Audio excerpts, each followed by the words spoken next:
Reading through the Bible in a year, October 12th, 1 Kings chapter 15, Colossians chapter 2, Ezekiel 45, and Psalms 99 through 101.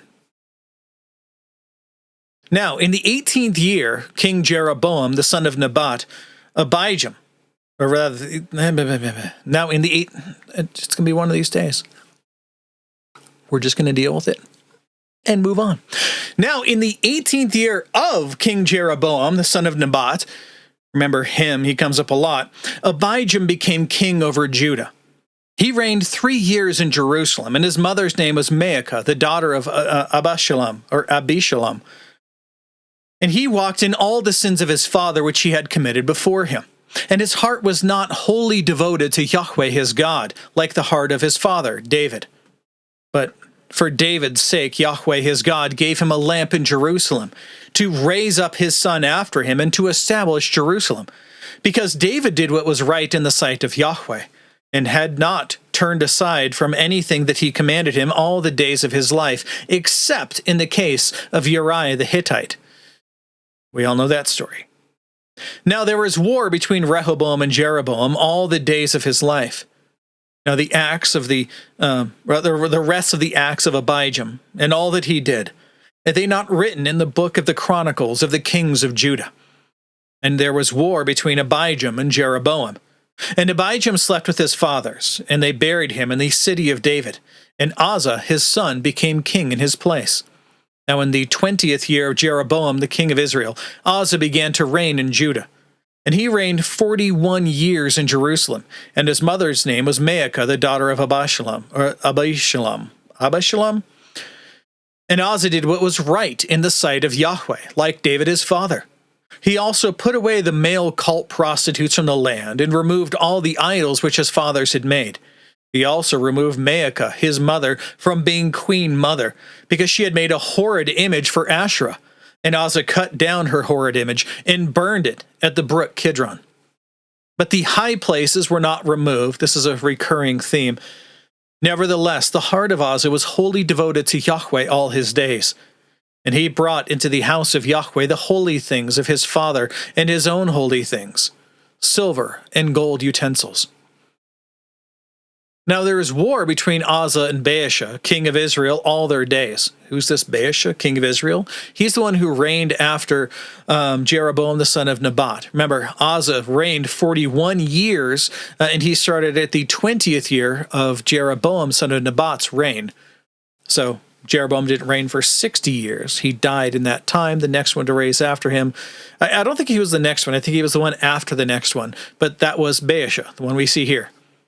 Verse 17, And Baasha, king of Israel, went up against Judah and built Ramah, in order to prevent anyone from going out or coming into Asa, king of Judah.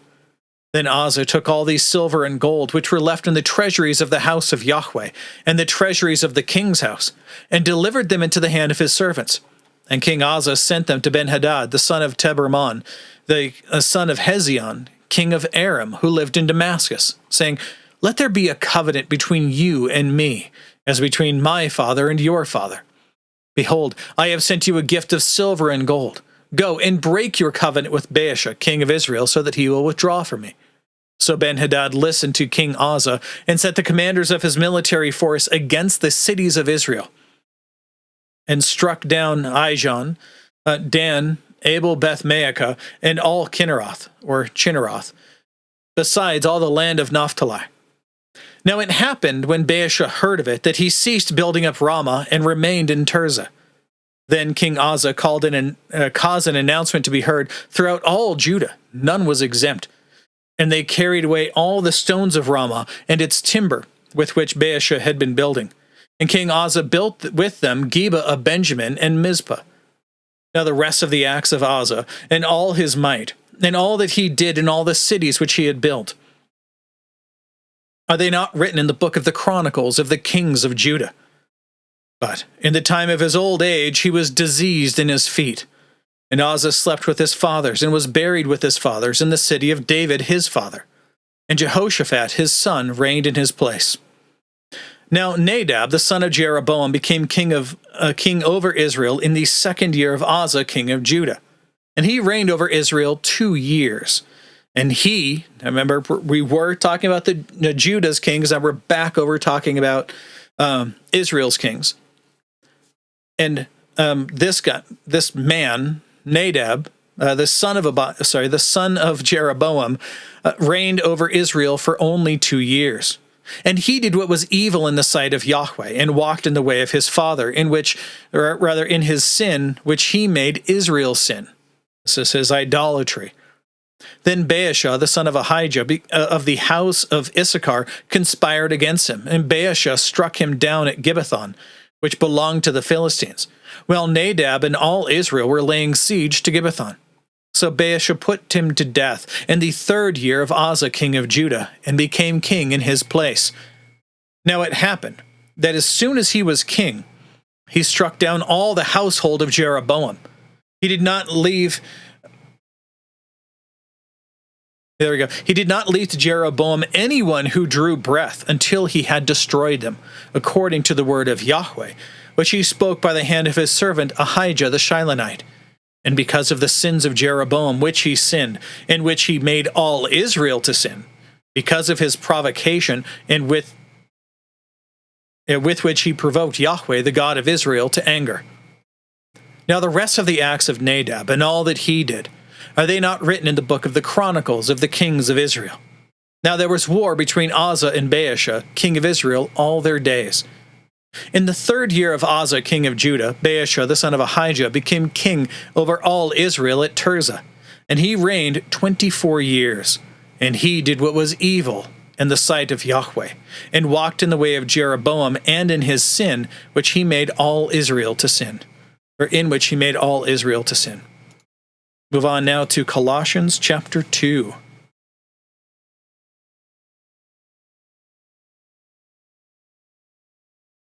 Paul continues, "For I want you to understand how great a struggle I have on your behalf, and for those who are at Laodicea, and for all those who have not seen my face in the flesh, so that their hearts may be encouraged, having been held together in love, even unto all the wealth of the full assurance of understanding, unto the full knowledge of God's mystery, that is, Christ himself, in whom are hidden all the treasures of wisdom and knowledge." I say this so that no one will delude you with a persuasive argument. That's how the people came in to sway the people of Galatia, or the region of Galatia, with their persuasive arguments. Verse 5, "For even though I am absent in body, nevertheless I am with you in spirit, rejoicing to see your good order and the stability of your faith in Christ. Therefore, as you have received Christ Jesus the Lord, so walk in him, having been firmly rooted and built up in him, and having been established in your faith, just as you were instructed, and abounding with thanksgiving.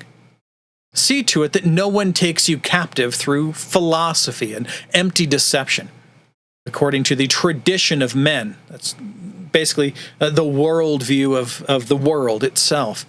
"According to the elementary principles of the world, and not according to Christ.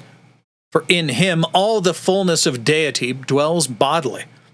In him you have been filled, who is the head over all rule and authority, in whom you also were circumcised with a circumcision made without hands, in the removal of the body of flesh, in the circumcision of Christ, having been buried with him in baptism, in which you also were raised up with him through faith in the working of God, who raised him from the dead." There's a lot of notes here that refer to things that we've read about before, but I strongly recommend that you read through the notes, because these notes will really help you to put all of this together. Continuing on in verse 13. "And you, being dead in your transgressions and the uncircumcision of your flesh," you can see this also in the beginning of the letter to the Ephesians, "he, Jesus, made you alive with him, having graciously forgiven us all our transgressions, having canceled out the certificate of debt consisting of decrees against us, which was hostile to us. He also has taken it out of the way, having nailed it to the cross. Having disarmed the rulers and authorities, he made a public display of them, having triumphed over them in him. Therefore, no one is to judge you in food and drink, or in respect to a festival, or a new moon, or a Sabbath day. This is relating to what we read in Romans chapter 11, and also in 1 Corinthians 7 through 10, or 7 through 9, really. Back to verse 17, these things, which are only a shadow of what is to come, but the substance belongs to Christ. Let no one keep defrauding you of your prize by delighting in self-abasement and the worship of angels, and going into detail about visions he has seen, and being puffed up for nothing by his fleshly mind, and not holding fast to the head, from whom the entire body, being supplied and held together by the joints and ligaments, grows with a growth that is from God. If you had died with Christ to the elementary principles of the world, again, that's referring back to what we read before, the world system, well, the worldview of the world, right? Why, as if you are living in the world, do you submit yourself to decrees? Do not handle, do not taste, and do not touch, which deal with everything destined to perish with use, which are in accordance with the commands and teachings of men, which are matters having, to be sure, a word of wisdom and self-made religion and self-abasement and severe treatment of the body, but are of no value against fleshly indulgence. Strongly recommend you read all the notes in this section. They are very deep, and they go over this very closely. Again, strongly recommend it because there's a lot of really great detail in this for you here. Bringing up the final notes now. There we go. Moving on to Ezekiel 45.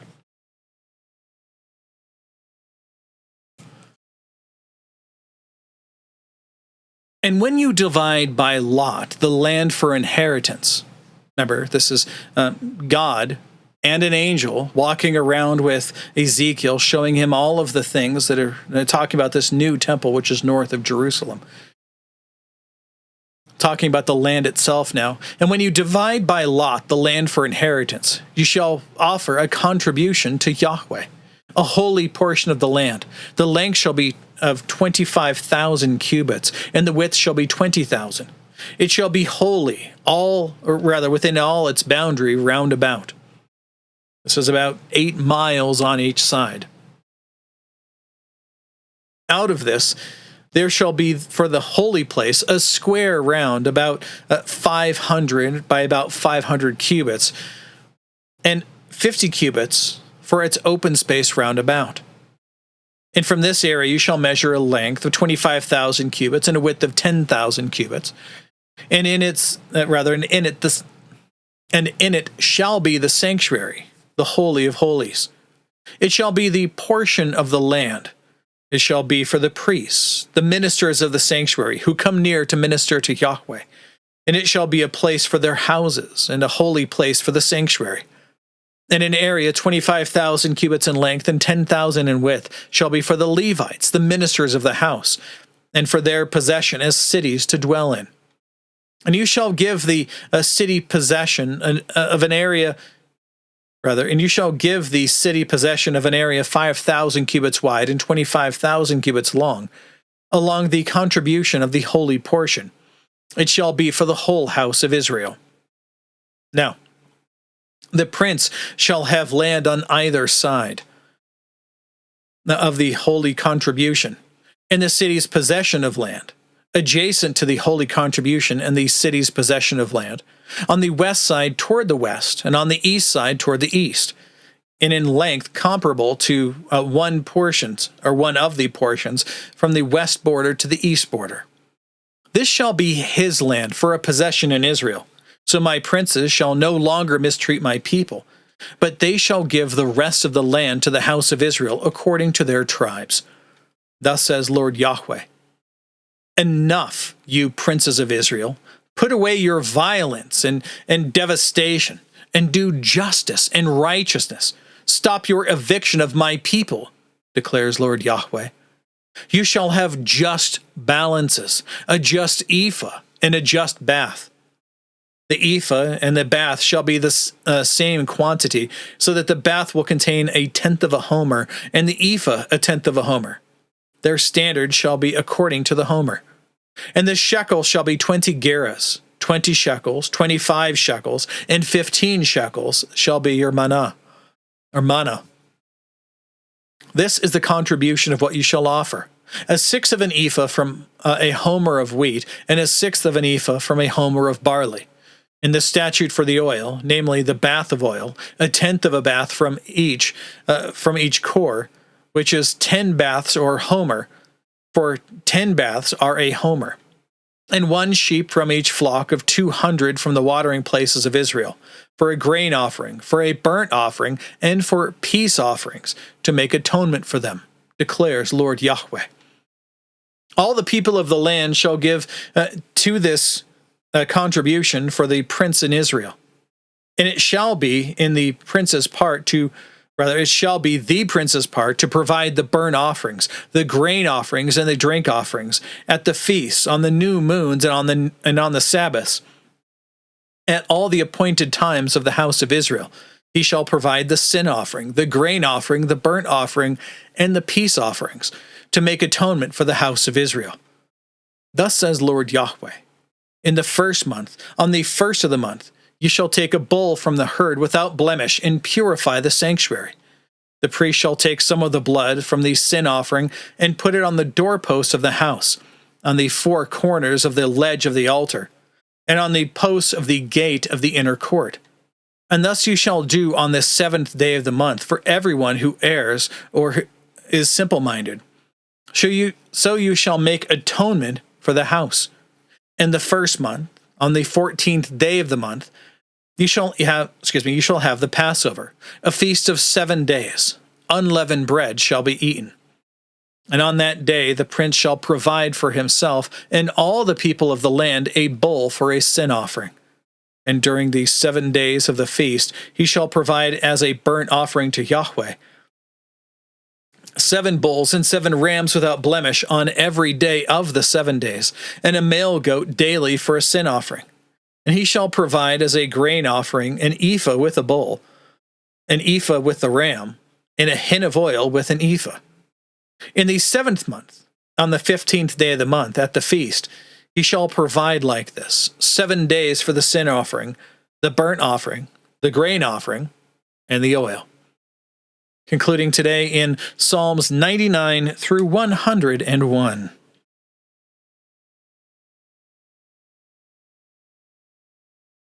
Psalm 99.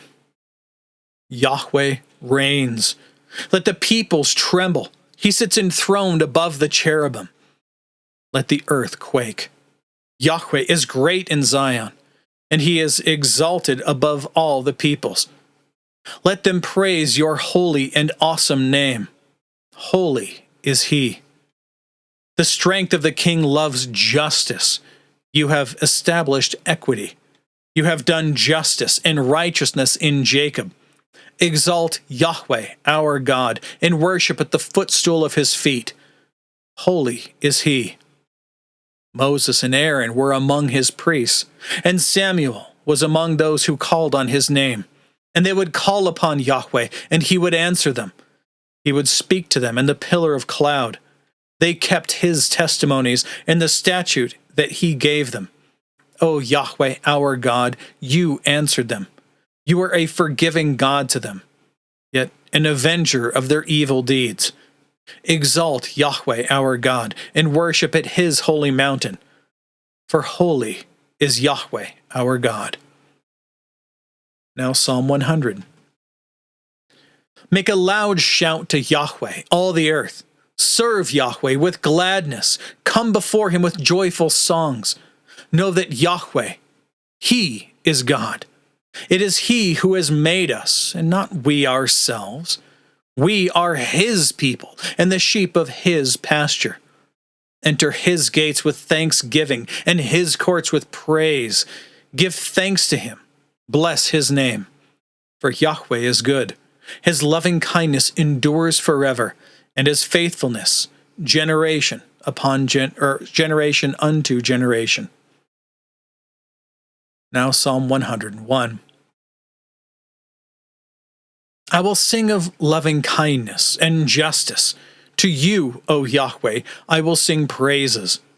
I will consider the way of the blameless. When will you come to me? I will walk within my house in the integrity of my heart. I will set no vile thing before my eyes. I hate the work of those who fall away. It shall not cling to me. A crooked heart shall depart from me. I will know no evil. Who secretly slanders his neighbor, whoever secretly slanders his neighbor, him I will destroy. Whoever has a haughty look and an arrogant heart, I will not endure. My eyes shall be upon the faithful of the land, that they may abide with me. He who walks in the way of the blameless is the one who will minister to me. He who practices deceit shall not dwell within my house. He who speaks lies shall not be established before my eyes. Every morning I will destroy all the wicked of the land, to cut off from the city of Yahweh all the workers of iniquity. That's it. That's all the reading and all the notes for today. God willing, we'll be back tomorrow. Behold, the word of the Lord.